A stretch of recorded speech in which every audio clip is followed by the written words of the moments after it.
All right. Hello, everyone. Thank you so much for joining. Just give it a couple minutes here for folks to pop in. And while we wait, I'll just give a few opening remarks. Thank you so much for joining us. We're so excited to be here with you all. And we are thrilled that Delaware has officially become the 22nd state to legalize cannabis after Governor Carney let HB1 and HB2 become law. Tonight, we're going to be going over what Delaware's new cannabis legalization laws do, how we got here, and what's next. We will have some time at the end for questions from the audience. So if you have a question, please post it in the comments, and we will do our best to get to it. Again, we'll take comments and questions at the end, but feel free to drop those questions in the comments on Facebook throughout the discussion, and we will get to them. I want to start by introducing our guests and myself. My name is Olivia Noggle. I'll be moderating the discussion tonight. I'm the Senior Policy Analyst at the Marijuana Policy Project, and since 2019, I've had the honor of helping lead the Delaware Cannabis Policy Coalition and assisting the legalization effort in Delaware. I'm joined tonight by Zoe Patchell, who is the Executive Director of the Delaware Cannabis Advocacy Network, or DCAN. Zoe and her organization have been at the heart of the cannabis policy reform movement in Delaware for years, and they are also a co-convening organization of the Delaware Cannabis Policy Coalition. And we are very excited to be joined by Representative Ed Osinski. He represents District 24 in the General Assembly in Delaware, and he has been the legislative champion of cannabis legalization in Delaware, again, for years. And he is, of course, the prime sponsor of HB1 and HB2, which are the bills that became law to legalize cannabis for adults. We have a great discussion to get to tonight with Zoe and Representative Osinski. But before we get started, we do have a special opening message from the President and CEO of the Marijuana Policy Project, Toy Hutchinson. So Toy, thank you so much for joining us here tonight. And I will turn it to you. Thank you so much, Liv. I'm so incredibly proud to be here. Everybody, my name is Toy Hutchinson. I'm President and CEO of Marijuana Policy Project. And I just want to say a huge thank you to everyone who is involved in this legalization effort. Now, I'm absolutely proud of our own staffer, Olivia Nagel. I mean, she's incredible. But I know that there's not anything that anybody can do alone. So for all the grassroots advocates, all the people who are involved in this, DCAN, all the organizations and the people who are like on the ground and who would never, what I normally say is never make the paper. The stories that went into this, the anecdotal evidence that people shared, their personal histories, all the fits and starts and all those things that happen when you move an idea through a legislative process is really incredible when you think about it, because the legislature is in and of itself, I always like to say, the Article 1 branch. It happened even before the executive branch, and it's the closest to the people. So the fact that this finally happened, and it happened when there were times when people didn't think it was going to happen, but you on this call, you on this Facebook live stream, Representative Osinski and Senator Party, who always believed that it would, that an idea can go from people talking about it to a draft form, to a bill, to be voted on, and then to have a governor sign it is absolutely incredible. It is literally the base of what this country is built on. And we all know that the conflict of law that exists around cannabis in this country cannot stand. We cannot continue to have a multi-billion-dollar industry operating across this country and still arrest hundreds of thousands of people every single year in the same country. And that work happens state by state, in state house by state house. And it starts one person at a time by many of the people who are actually on this call right now. And we at the Marijuana Policy Project just need to say thank you. Thank you on behalf of the hundreds of thousands of lives you're going to change. In the beginning, right at the beginning. Is there more work to be done? Yes. Will this fix everything right away? No. But did we start? And did we get to a point where we can stop arrests first and foremost, where people can actually change their communities and change their lives and be fully participants in this whole economic stream as we move through this process? All that starts with the first bill, and that happened in Delaware. Delaware just became the 22nd state to legalize cannabis, and it's the president's home state. So when I say we're jumping up and down, we are jumping up and down because we know this isn't the end. This really is just the beginning. So thank you, Representative Ozinski and Senator Party. I I'm a former state senator from the state of Illinois, and I was one of the lead drafters of our legalization effort. And I worked really closely before I worked with MPP to actually do this. And so I know what coalition building is like. And I know what it's like when you have to manage all the things that happen in your own state capital as well as in your own home district. And so to the sponsors of this measure and all that you had to go through to see this through the end, my heart is with you. My heart has always been with you. And it is indicative of how many lives you just changed. So right now, what this means nationally is that the country is now a little bit over 48%. 48% of people are living in legal jurisdictions. That's what just happened as a result of this. We have a reason to be proud. We have a reason to celebrate. And we have a reason to roll up our sleeves, listen to the oncoming discussion, know that our work is really just beginning because it starts right now.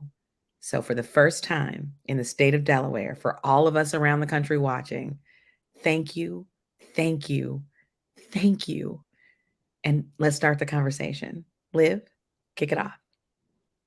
Amazing. Thank you so much, Toy. So well said. For the audience, Toy will be back to join us for the question and answer at the end. If you would like to direct a question to her, please do so. But thank you so much again, Toy. All right, Representative Ozinski and Zoe, thank you for your time tonight. Congratulations. I want to get started with our discussion. And to start, I'd love to just get your reaction. It's been a few weeks now since the bills became law. Representative Ozinski, I'll start with you. How does it feel to finally have reached this historic moment? And, what's sort of been the reaction that folks have given you? Well, Olivia, it's great to be joining you all tonight. And before I get started, I want to thank Toya for Ms. Hutchinson because we did look at what Illinois did, what she did out in her state, and we incorporated some of her social equity language out there in the Delaware bill, and we're very thankful for the work that they did. And it was this process, what we did in Delaware was ever evolving because more and more states were moving forward with legalization. And the key for us was having a dedicated staff that did all the research and looked at every state, what they were doing.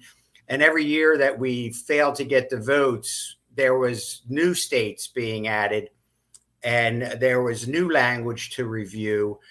And we were trying to incorporate the best and not incorporate things that were not working. So it was ever evolving and it feels great. It feels so good to finally put this behind us. I'm so happy that the governor finally listened to this 65% of Delawareans that supported this, the supermajority of both the House and the Senate, and allowed this to become law. But it took so much work. It certainly could not have been done by myself. It took a team of staff and it took the great advocates, starting with Zoe, who never gave up on me and was always there when I needed them to help get the word out and work with me. And I could bounce things off of them to see if we were taking the right path on this. And I really owe a debt of gratitude to Zoe and all the advocates and, of course, all my colleagues in the House. So it feels great, Olivia. Absolutely. Thank you. And we're going to get into, I know there was a long road to get here. We're going to get into that in a minute. But Zoe, I do want to kick it over to you too and get your reaction as well. I know you've been at this for quite some time. How does it feel? Yes, thank you. First and foremost, thank you so much for organizing this event, Olivia and Karen, and for everything that Marijuana Policy Project has contributed to our success here in the state of Delaware. This has been such an exciting, long, hard fought victory that was 10 years in the making. And it's not only a monumental milestone for our movement, but it's also one of the most impactful recent criminal justice reforms for our state. We overcame countless obstacles and setbacks, coming excruciatingly close to success on a few occasions, only to fall short by a vote or two. So this victory comes with an immense sense of gratitude for the thousands of Delawareans who all came together to help achieve this milestone. We're immeasurably grateful for the relentless persistence and determination of our prime sponsors, Representative Ozinski and Senator Pardee, who championed this reform on behalf of the people of Delaware, who had no other recourse for this reform, being that we don't have voter initiative here in the state of Delaware. So we're so incredibly thankful for their persistence and dedication to this reform. And I'm also so very thankful for all of our coalition members, including our organizing team, including yourself, Olivia, as well as Laura Scherer of Delaware Normal, and our coalition coordinator, Andrea Brown-Clark, along with the entire Delaware CAN team, Delaware Normal teams, and the thousands of Delawareans who played a crucial role in this success. I feel truly, deeply honored, privileged, and grateful to have had this opportunity to work with so many amazing people, throughout this process on this very important reform. Absolutely. And I definitely echo everything you just said, Zoe. So we've touched on it a little bit, but I do want to just give folks a snapshot of sort of the road to get here because, again, it was a multi-year effort, plenty of hurdles along the way. So Representative Ozinski, I wanted to see if you could tell us a little bit about the legalization effort leading up to this point, sort of what hurdles you faced legislatively and how you overcame them to get to this point. Well, it's a long story. I'm going to have to keep it brief. But, we had two previous legislators, Representative Helene Keeley and Senator Margaret Rose Henry, who actually started this initiative, but they fell short on their effort, and they just so happened to decide to retire after taking that first crack at it. So I was supportive of their effort. And naturally, when the next session started, actually it was our policy director who asked me if I would consider being the prime sponsor. And the fact that it has a tax means it has to start in the House per Delaware law. So I was a little hesitant, but I said, you know what, let's do this. Of course, if I knew how long it was going to take, I might have went a different direction, but I was in. And then, of course, I needed to pick a prime in the Senate. And it didn't take me long to think about it. And I went to my good friend, Senator Trey Pardee, and he was absolutely 100% on board. And it's, like I said, it's been a long process, and he was very patient and stuck with me and worked with me and our staff of folks that helped draft the bill. And as you got to realize, we had many failures, and every year we had to start over again. There was more and more states that were legalizing. So it was an ever evolving process because we were reviewing all the language from each state to find out, and which ones had the best policies. So it took tremendous work from our staff. And then the hard part became, once we knew we had a really good bill, was to start counting the votes and start talking about it. And it's a lengthy bill. It's over 50 pages long. I think the original draft was 55. I think we narrowed it down to 48 the one that we just passed. But, it's impossible to get legislators to read a 50-page bill. So we really just had to do synopsis with them. And we started finding out who had concerns and who was pushing back. But if we try to fix something for some of my Republican colleagues, then I lost some Democratic colleagues because, if you take something away from the social equity program, then you're going to lose some votes. If you put too much restrictions in for law enforcement, you're going to lose some votes. So it was a real balancing act there.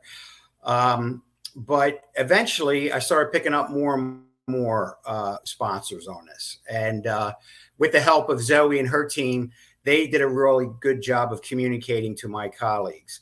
So there was many issues, and people have to realize it's a very complex bill. I mean, we had business issues, so we were dealing with the Chamber of Commerce. We had justice involved issues. We had social equity issues. We had labor issues. So I was speaking to the unions. We had law enforcement issues. There was a heavy fiscal note that we had to get appropriated. I needed 25 votes in the House. We have 26 Democrats, but 3 of them were in the beginning very hard no's. So that meant I needed Republican votes. So there was a lot of hurdles. But we really worked through them all. We started getting, last session, I was super happy that we had the votes to pass the legislation. But unfortunately, the governor vetoed the legalization bill, which really killed our progress on the regulation and taxation bill.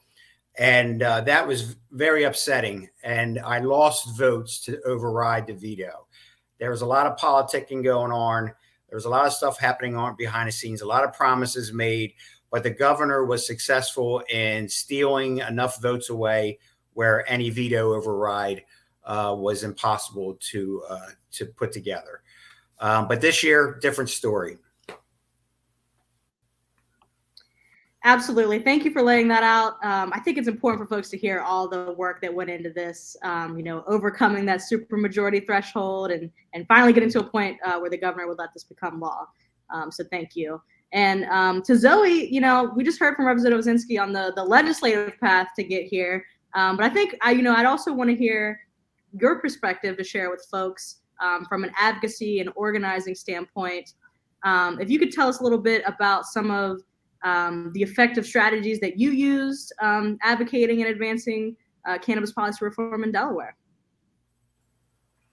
Yes. So on the advocacy side of things, this has been such a tremendous collaborative process involving dozens of organizations, local small business involvement, as well as thousands of supporters across the state, hundreds of who have dedicated countless volunteer hours to our movement over a sustained period of 10 long years.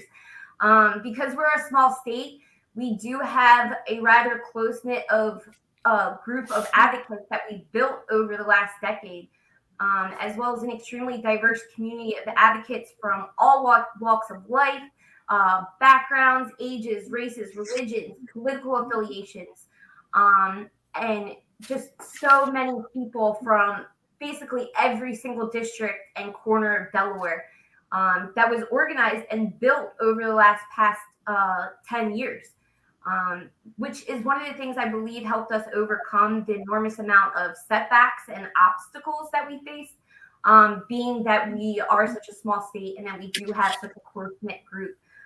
So our efforts began through Delaware Normal, which I was lucky enough to have been a part of the founding board back in 2013. And we quickly realized that without voter referendum, like the states that had already legalized up to that point, that we would need to organize a single issue campaign with a strong focus on citizen lobbying in order to pass legalization in the first state.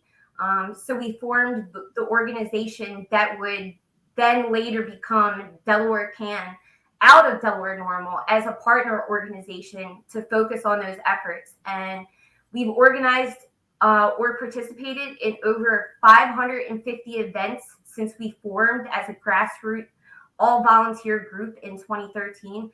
And those events included everything from outreach, public education and awareness events, town halls and public forums, information sessions, volunteer trainings, fundraising, door knocking, call banking, tabling at local events, dozens of rallies throughout the state, and nearly 50 Delaware Citizens Cannabis Lobby Days over the past 10 years, just to name a few.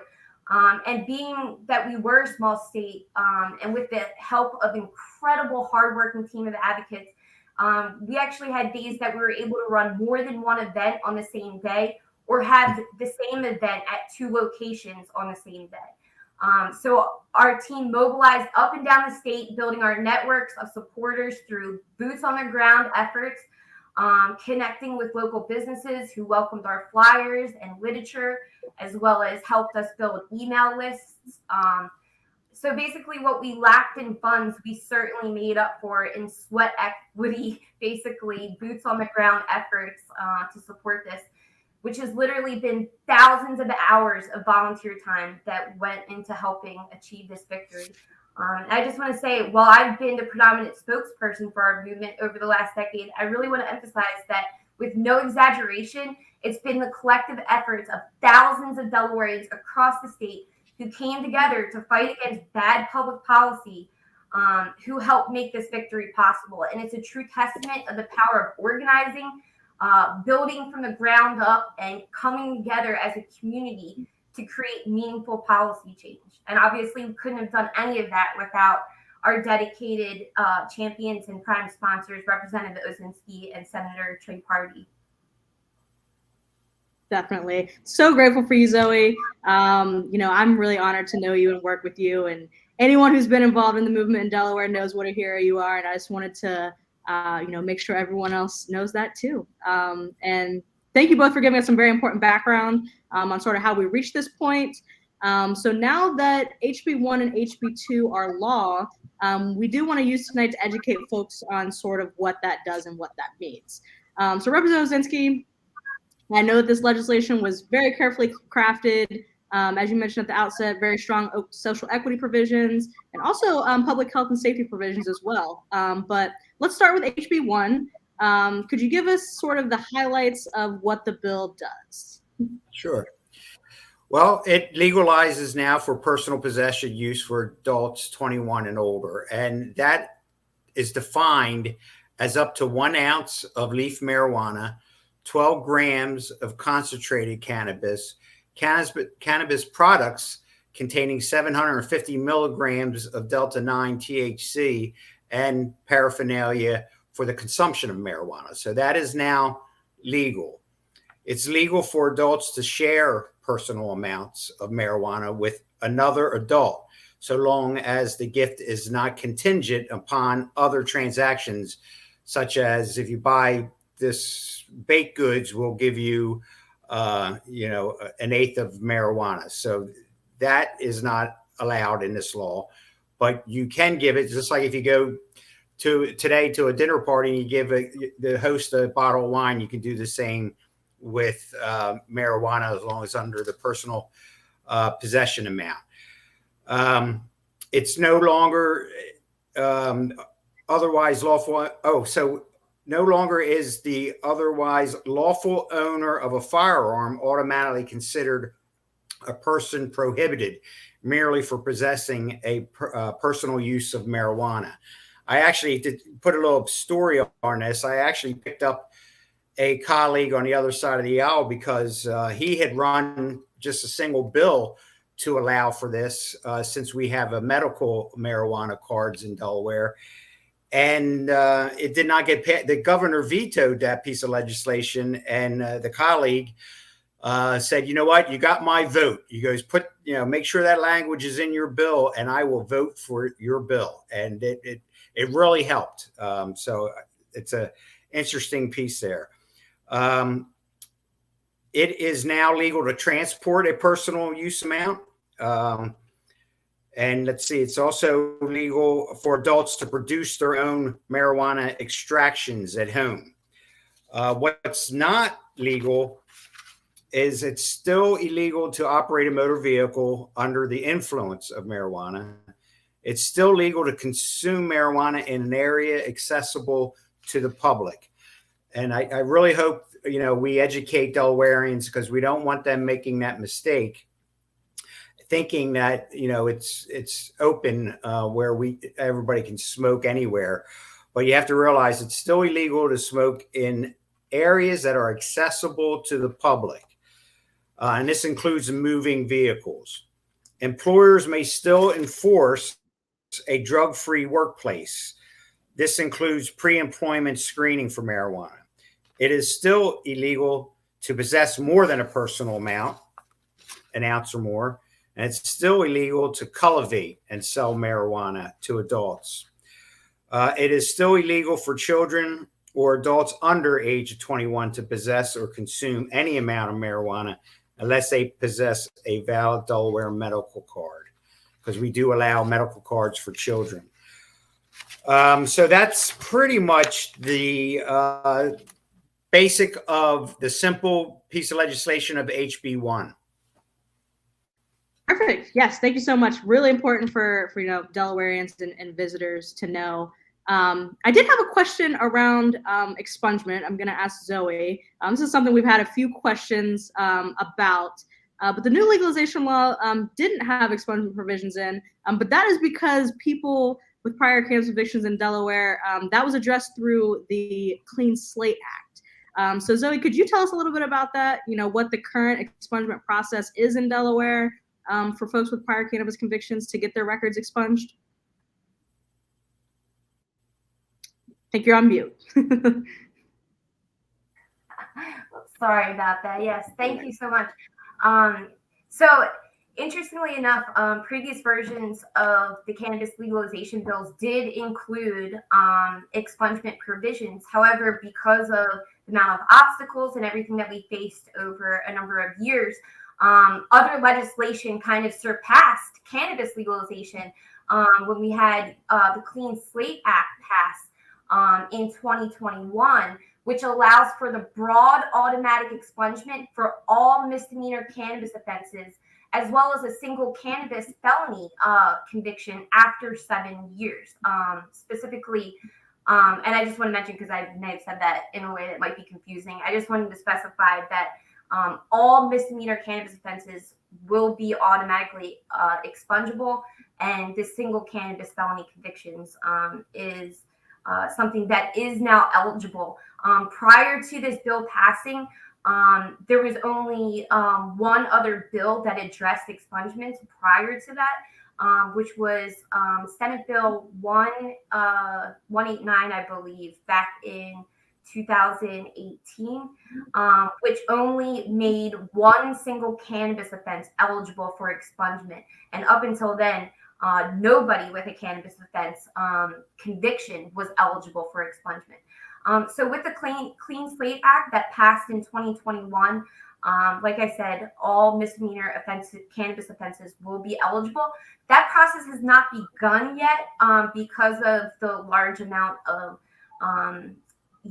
processes involved in terms of setting up automatic expungements here in the state of Delaware, because up until that bill passed, there wasn't even a mechanism for automatic expungements.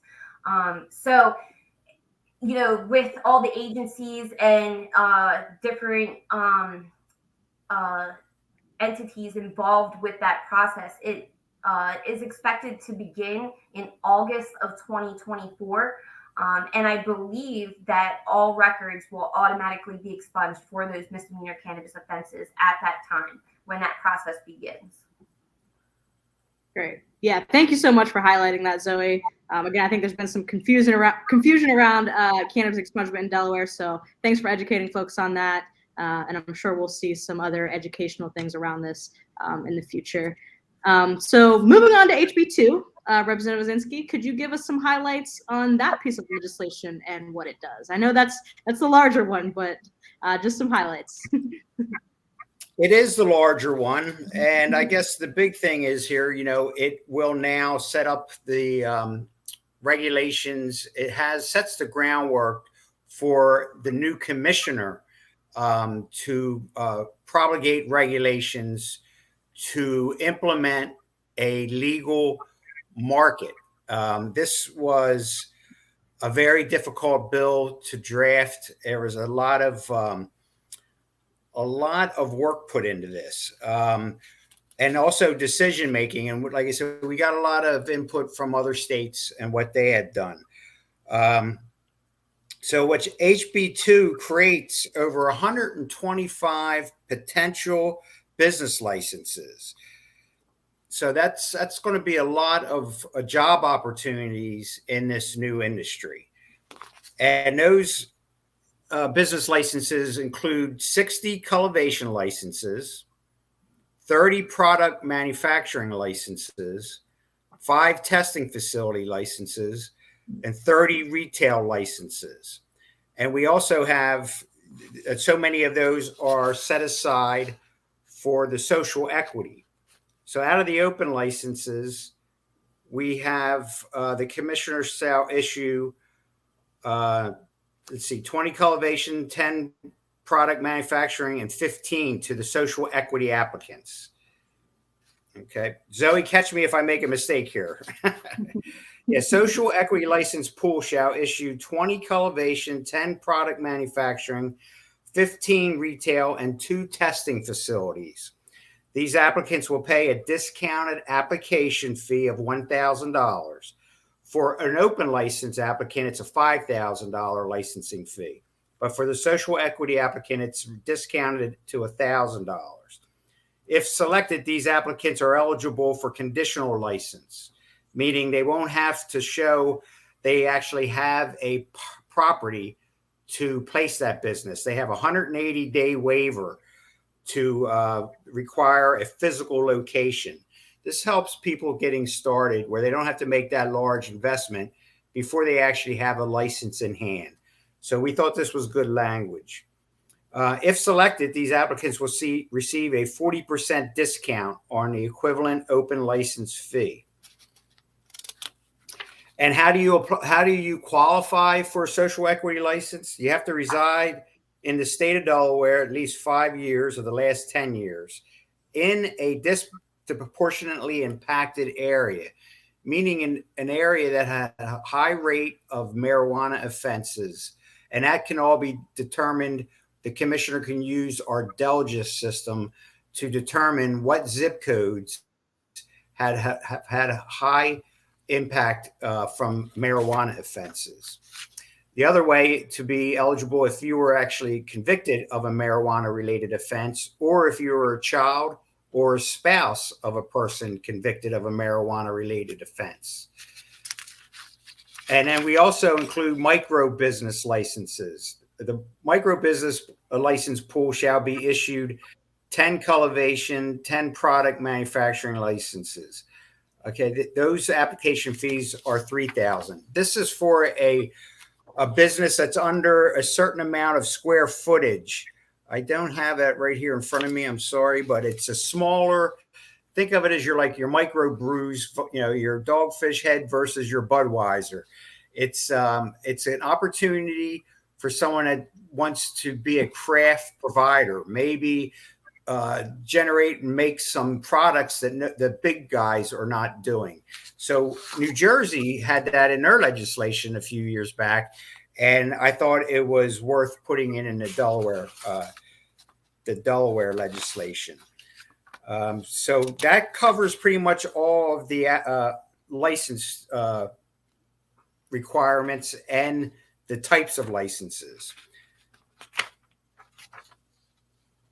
Great. Could you just really quickly speak to the tax structure and sort of where some of those revenues will go, how you landed at the tax rate? Right. Well, we originally, in one of our earlier drafts, my goal was to really not, I followed some states and they were using the tax revenue to fund many projects, from things like education to crime, you name it, and they were carving up the revenue. I really was focused on just having everything go to the general fund, because I know if I opened up that door, everybody would want a piece of it. So we settled on a 15% tax. We don't have sales tax in Delaware. There's no other tax except for the 15%. It's not like some states that may have only a 9%, but then they have a sales tax and other taxes, and it jumps it up. We wanted to make sure we were going to be as competitive as we could with the illegal market. So we set the tax rate at 15. And like I said, the original draft had every bit of that revenue going to our general fund, which means then it's dealt out through the JFC process to any state agency that may apply for revenue. But as we progressed and other states were putting forth very, very good social equity language, and our makeup of our caucuses were changing. We thought it was a good idea to allow some revenue to go to a social equity fund, which would help people with previous convictions, to help them with the expense of expungement, to help them with financial and technical assistance in the marijuana business, and also any workforce programs in communities. So it's a pretty open social equity fund that's going to be overseen by oh God, just slipped my mind. Zoe, what's Division of Alcohol, Tobacco Enforcement, Department of Safety and Homeland Security. Right. So we did allow 7% of the total collected from the marijuana control tax to be put into a social equity fund. Great. Yeah, we were really excited about the inclusion of that, and just so grateful for all the work that was put into getting this legislation so strong, and really considering best practices from the other legalization states, and just really prioritizing, social equity in small businesses. So Zoe, we just heard some of the specifics that the new laws do, but could you tell us a little bit about what that means for Delawareans and the impact that it's going to have? Yes, but first I wanted to correct myself because I answered the wrong question. I just wanted to say it's the Criminal Justice Council that oversees the Justice Reinvestment Fund, which is the question. So just wanted to clarify that real quick. But I think the impact. I went blank, but that's correct. So did I, as soon as you asked it. I'm glad we got that corrected. But so the impact of legalization is often largely minimized and understated here in the state of Delaware, when in fact these two reforms will have a huge positive social and economic impact across the entire state. From a criminal justice standpoint, HB1 is a significantly impactful reform. It protects 1 in 5 Delaware adults who consume cannabis, and ends embarrassing stops and searches that even post-decriminalization still resulted in handcuffed detentions as well as discretionary arrests. HB1 legalizes edibles and concentrates like hash, dabs, and other commonly consumed cannabis products, which were not covered under decriminalization, as well as the gifting without remuneration, which is simply just, passing a joint to a friend or gifting a friend or a loved one cannabis at a holiday or something like that, which prior to HB1 passing could have actually been a misdemeanor and a felony arrest, depending on how it was charged. So this law will end countless law enforcement interactions with ordinary people, and the stops and searches based on the odor of cannabis, and removes all penalties for up to the legal limits. This also means that consumers will no longer have their cannabis as well as money and property seized if they are stopped, as long as they're within the legal limit. And I also wanted to mention, piggybacking off of what Representative Ozinski said with the person prohibited inclusion with HB1. It's huge because this was something that we were seeing quite extensively. And I was seeing personally in my professional life as a paralegal and through my employment, where people would have a simple cannabis possession offense, and it was never instructed to them that they were then a person prohibited for 5 years. So then maybe 3 years or more after that arrest, people would go and purchase what they thought was a legal firearm. They would go through the entire process, the application, be accepted, the whole nine. And then if they were caught with that firearm within the first 5 years of being convicted of a simple cannabis possession offense, that person was facing serious felony offenses as well as jail time as a person prohibited. So the impact of this bill, of specifically the criminal justice impacts of HB1, cannot be understated. This bill is a huge victory and will have an incredible impact throughout the state. And I just want to mention another overlooked aspect of HB2 is that it legalizes the creation and legal sale of cannabis accessories as well, for things like bongs, bowls, rolling papers, blunt wraps, and other common accessories that have been sold in most parts of the state for decades now. But before HB2 went into law, legal businesses were forced to sell those accessories under the guise that they were for tobacco use only, or they risk being charged with felony paraphernalia offenses, even though most people know that tobacco is not what those products are used for. So HB2 protects novelty and tobacco shops across the state that were already selling those accessories, as well as glass artists who make cannabis accessories like bongs and bowls. And then on top of all the criminal justice aspects of it, HB2 will obviously create substantial economic and agricultural development, as well as well-paying employment opportunities and small business throughout the entire state. The framework that is established under HB2 fosters a fair and equitable industry with a focus on small business and directly impacted community participation in this new industry. The social equity framework will help ensure that communities that have historically borne the brunt of prohibition are not left out of this booming industry like we've seen happen in other states. And with the establishment of the Justice Reinvestment Fund to direct funds and programs directly into impacted communities, will have a huge impact moving forward. And then aside from the business aspects, this law creates safe legal access for the 20% of Delaware adults who consume cannabis throughout the state of Delaware, and ensure that the cannabis that's bought, sold, and consumed in Delaware is safe and free from contaminants, as well as well labeled, and has a host of consumer safety protections to ensure those things. There's still more work to do, but this is absolutely a huge milestone that goes a long way and establishes a solid foundation for more reform to be built from. Wow, that was a fantastic overview, Zoe. Thank you. And again, I want to underscore what you said too. This truly is a win for criminal justice and for racial justice in Delaware. So something to be really, really proud of. So we are getting towards the end here. A reminder for folks to drop any questions in the comments. If you have any, we're going to get to those here in just a second. But Representative Zinsky, I wanted to ask you one question before we get to the questions from the audience.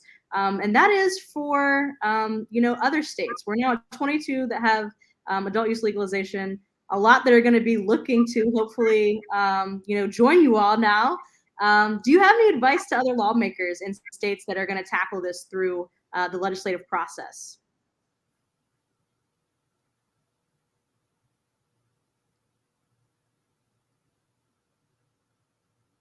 I think you're on mute. Sorry about that. I'm sorry, I did put myself on mute.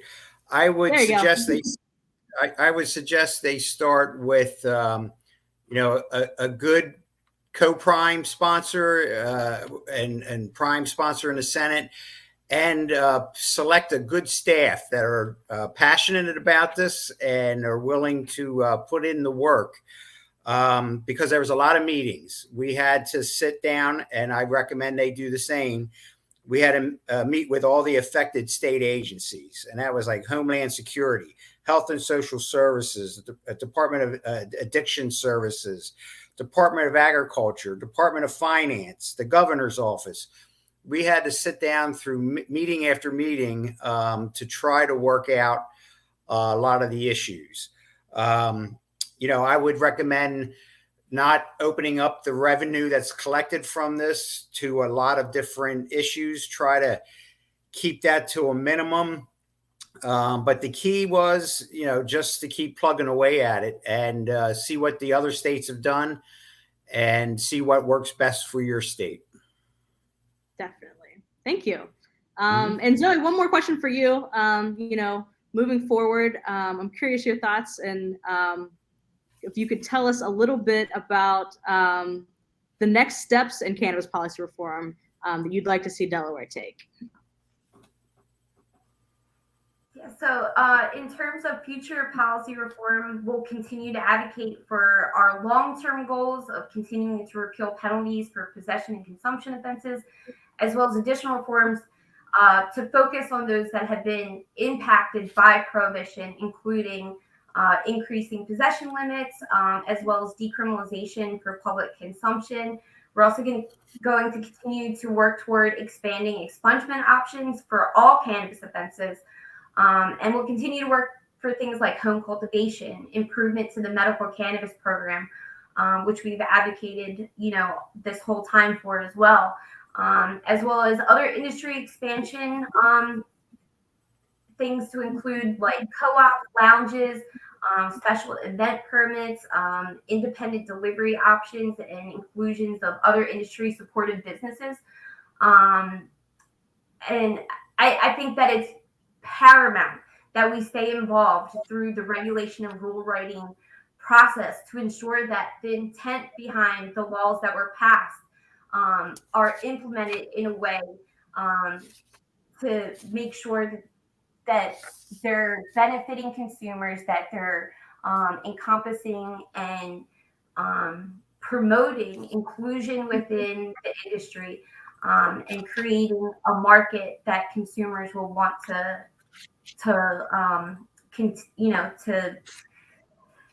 basically patronize. Definitely. Yes, thank you for that. We at MPP, of course, know that cannabis policy is always evolving, and as more and more states legalize, there's lessons learned and ways for states to keep improving their laws. So thankful for your voice and leadership. And let's see if we have any questions from the audience. And we will bring Toy back. There she is. Let's see. All right. So we have a question from Bonnie. Why is, I guess, cannabis legal in 17 states, but why is it legal in 17 states, but you can get jail time in others? Toy, I know you can speak to this. It's insane. It's interesting because when we think, I said at the top of this thing, it's like we can't continue to have a multi-billion-dollar cannabis industry that's operating. Now we're knocking on 23 states' doors, while we're still, like I said, arresting hundreds of thousands of people. And yes, I say all the time that while we were devastated about what happened to Brittany Griner in Russia, it can happen to you across the South in this country. It can happen to you in Texas. It can happen to you in Arkansas. It can have some of the most draconian drug policy laws that we have are still embedded in this country. So when we talk about 48% of this country living in legal jurisdictions, it's now incumbent upon all of us that are paying attention to this to care about the 52% of people who don't. Because you can still lose everything. You can lose your livelihood. You can lose your job. You can lose your children. You can lose, all of your benefits. If you're a veteran and you have all of those silent wounds of battle, the things that people don't see, up into and including PTSD, you can lose all your veterans benefits. So the fact that we are still living in a time where Congress can't get its act together as it relates to this, even though we've seen lots and lots of movement and way more discussion than we've ever seen at the federal level on this, we have got to continue to keep working state by state by state. This is now not a either or question. It's a both and. We have to fight on the Hill, and we have to continue to open up new areas of legality in each state as we go across this country. This is an interesting moment in time because, and I said this when we were working in Illinois, we weren't the first state to do it in Illinois. We were just the first state to move it through the legislature, which is a much different thing than running a ballot initiative. Usually a ballot initiative is like a paragraph at most. Should we do this? And people say yes or no, and then the state has to come up with a regulatory system. When you move it through the legislative process, it takes longer. There are way more stakeholders. There are all kinds of voices because this really persnickety thing called democracy means that everybody has a say. So we are living in a time where this conflict of law is becoming even more untenable. And yes, it is true that we are knocking on 23 states doors that now have adult use authorized, and 38 states that have medicinally authorized. But we still have people who live in straight up prohibition times. It is still dangerous. It is still incumbent that we realize that this fight is not over. And every time a state legalizes, the opposition gets smarter. Every time a state legalizes, consumers get smarter. So every time a state legalizes, we are one step further to changing this insane conflict of law that we are exporting globally. So the work that happened here is just as important as when it happened in Colorado. And for a point of reference, when Colorado first went, it took 8 years before Amendment 64 happened in Colorado. And even though we did 21 states in 10 years, we had 29 states left to go. And I'm a little emotional about this, so maybe my math is off, but a lot of states left to go.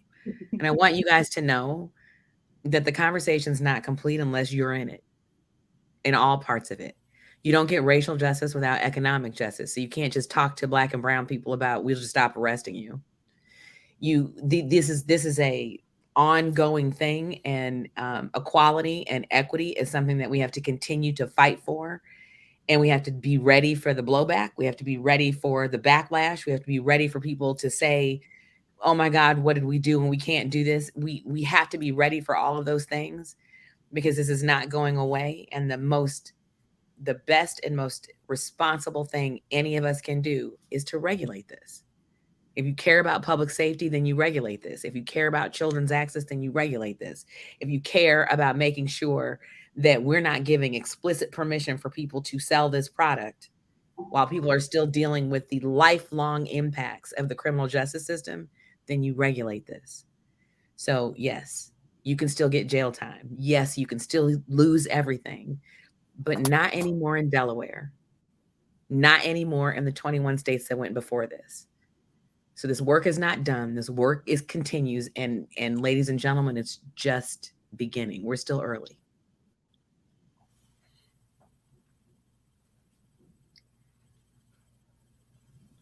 All right. Toy, so well said once again.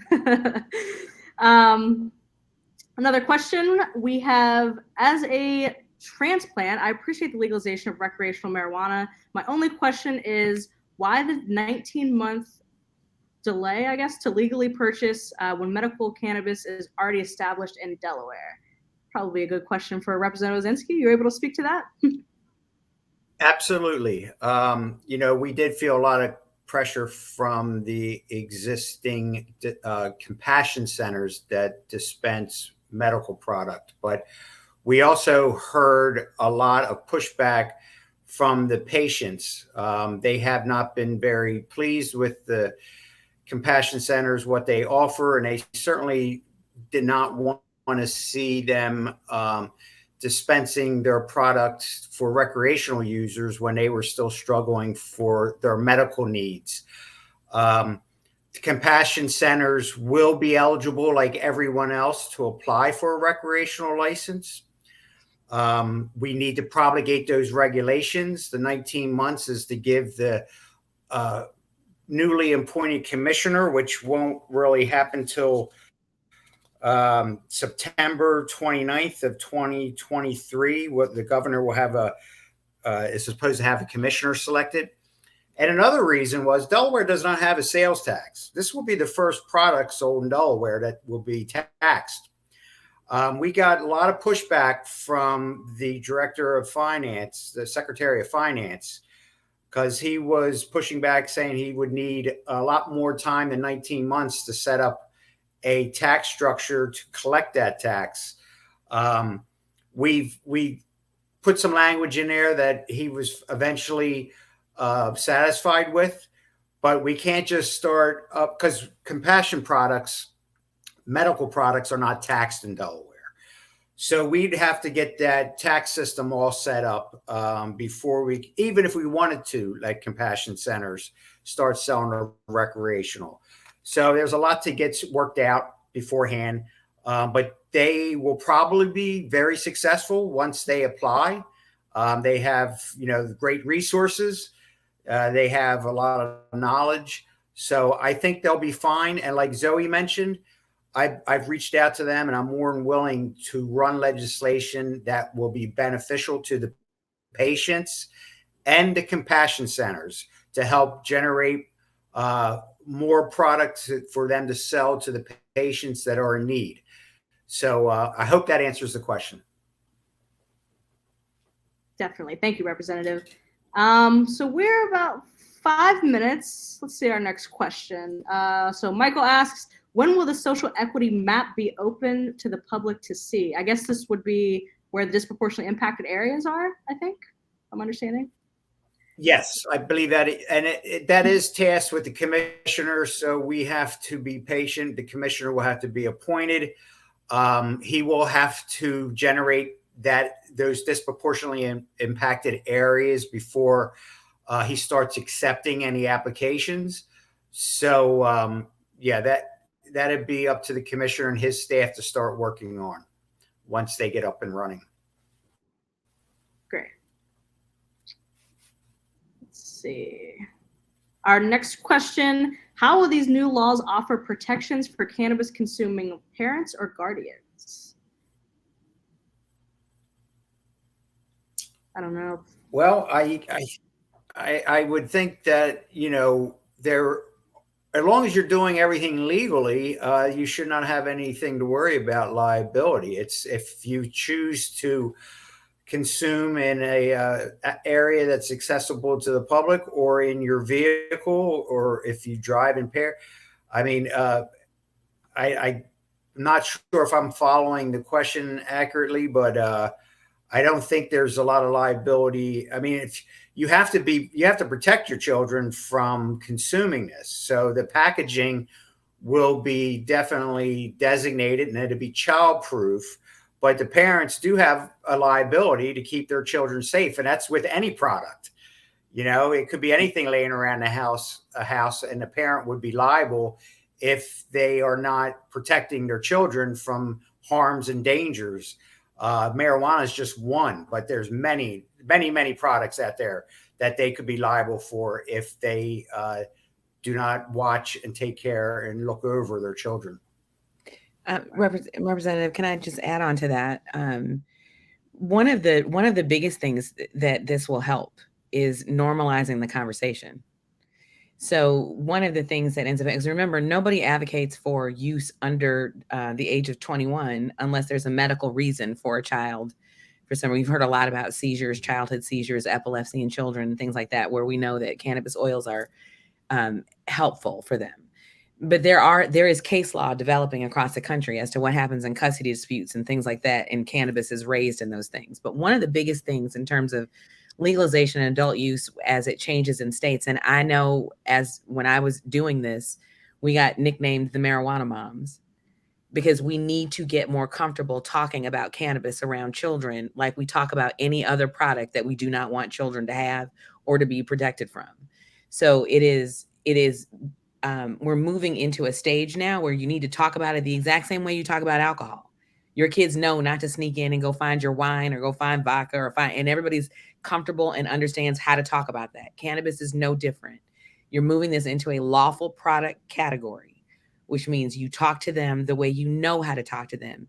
And this is going to stop people from being afraid of talking to them. Because this is everywhere, it can't be the thing that you don't talk about. So normalizing this, where you talk about this in the way that Representative Osinski just said, like any other product you need to protect your kids from, is really, really important when you move into legalization time, when you move into this time frame, because our kids are looking to us. And if you talk to them without stigma and you talk to them pragmatically, these kids also know when we're not telling the truth. They know it's not like methamphetamines. They know it's not like cocaine. They know it's everywhere. They know this. So it's really important that you get educated about what it is you're talking to them about, remove the stigma for yourself so you can have healthier families, healthier communities, and a much more normalized conversation about what this really means.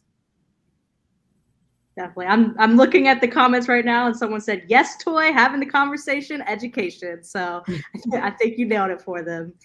All right, I think we have time for one more question. We're going to wrap up at 7:30. But we do have a question, I believe, from our coalition partner, ABC. ABC, thank you for joining. Thanks for dropping a question in. So the question is, do we have any insight regarding this week's federal safe banking hearing? Toy, I feel like that would be only thing I will say about that is that there were a lot of people who thought that it was going to fall by the wayside, that, you know, we'd lost the battle last time. But this is continuing, and it's ongoing. It really is absolutely ongoing. And I think even on the Republican side of the aisle, people are realizing that if they, however they feel about cannabis, this is a small business issue, that access to safe banking means you can get at money laundering, fraud, and crime, really. And those are significant things. And so there's now a push to get more law enforcement involved in what it means to not have safe banking.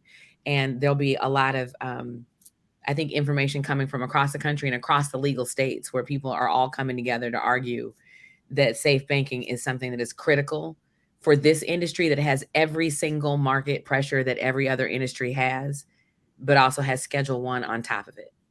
And so it's for all the people we'd like to see be able to get into the business. Can't do that with the high regulatory costs, the 280E issues, and no access to banks. So that's what I mean when I say earlier, and I think it's probably a good part to end on. Our work is just beginning. Some of these questions don't even come up until the state actually turns and becomes legal. Now Delaware's done that, thanks to incredible representation in the State House. Rep Ozinski, I cannot tell you. I'm so very proud and honored to be meeting you, talking to you. I've heard everything in the world about you and how hard you champion this. But this work, all of this work, now starts now.